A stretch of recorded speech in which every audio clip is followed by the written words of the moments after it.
Have you ever noticed a strange thing? Your life seems to be going on, but somehow without you, as if someone else is living it instead of you, and you are just watching. Think about it. You walk into a family dinner, or a corporate event, or a birthday party. You smile. You say, "Everything is fine." You laugh in the right places. Someone makes a joke, and you react. Someone tells a story, and you nod. From the outside, you look like a completely normal person. And inside, there is an empty, cold feeling. I do not belong here. You cannot really explain it. No one is rude to you. No one is pushing you away. But all the time, you feel as if you opened the wrong door and walked into someone else's life. The most dangerous thing is that you start to think of this as your character. I am just like this. Observant, quiet, distant. But let us be honest. You are not distant. You are tense. You are not present in the moment. You are scanning. You walk into a room, and instead of simply being there, you start doing this. Who looked at you how? Who reacted in what way? Who might be dangerous right now? Where it is better to stay silent. You are not living. You are checking whether it is safe to live. And here is the first unpleasant truth. This did not start yesterday, and it did not start this year. If in childhood your real self was inconvenient, too sensitive, too loud, too quiet, too not like that, you learned one thing very early. Being yourself is risky. And the psyche does the only thing it knows how to do in order to survive. It creates a character. That version of you who is accepted, tolerated, not punished, not rejected. You get used to being convenient, understanding, normal. And then 10, 20, 30 years pass, and one day you catch yourself on a strange thought. I do not know who I am without this role at all. And that is why you feel like an imposter in any company, in any relationship, in any job. You are not in the wrong place. You are simply not living from yourself.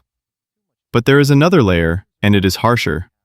For some people, the nervous system works as if the world were a minefield. Too many signals, too much noise, too much tension.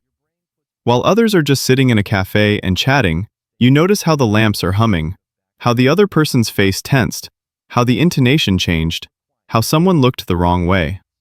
Your brain puts all of this together into one message. Stay alert. You live in a mode of background anxiety. Not panic, not obvious, but quiet, constant hypervigilance. You seem to be among people, but your nervous system behaves as if you are in hostile territory. And yes, that is why you feel different. Not because you are broken, but because you really are experiencing a different version of reality. Now add thinking to this. If inside you lives the feeling, I do not fit in, the brain starts hunting for confirmations. At that same dinner, 5 people were genuinely glad to see you, and you will not notice it. One person answered dryly, and that is exactly what you will replay all evening on the way home. That is how the psyche works. It does not look for the truth. It looks for proof of old pain. And gradually, you start living in a world where you are always just a little bit extra, even when you are not.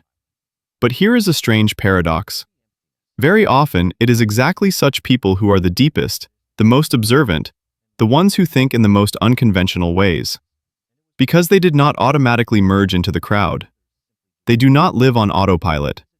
They see falseness. They see emptiness. They see the strangeness of the game.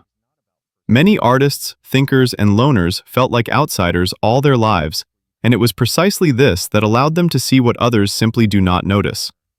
But there is a darker version of this story. Sometimes the feeling, I am not at home anywhere, is not about personality. It is about trauma. If in childhood there was no place where you could relax, if home was not safe, if love had to be earned, the psyche does not form an inner sense of support. And then you become an eternal inner refugee. You can change cities, people, jobs, countries, but the feeling of home does not appear. Because it was never there inside. And then even an ordinary meeting, an ordinary conversation, an ordinary evening among people can suddenly cover you not just with awkwardness, but with a deep, sticky feeling of loneliness and separation from the world. And here's the main question. What do you do with this? Most people start trying to fix themselves, to become rougher, simpler, thicker-skinned, more normal. But maybe you are not broken. Maybe you are simply too alive for a world that is used to living on the surface. Maybe your feeling, "I am not in my place," is not a defect. Maybe it is a signal that you either have not yet found your people, or you are trying to fit in where you do not need to be. The question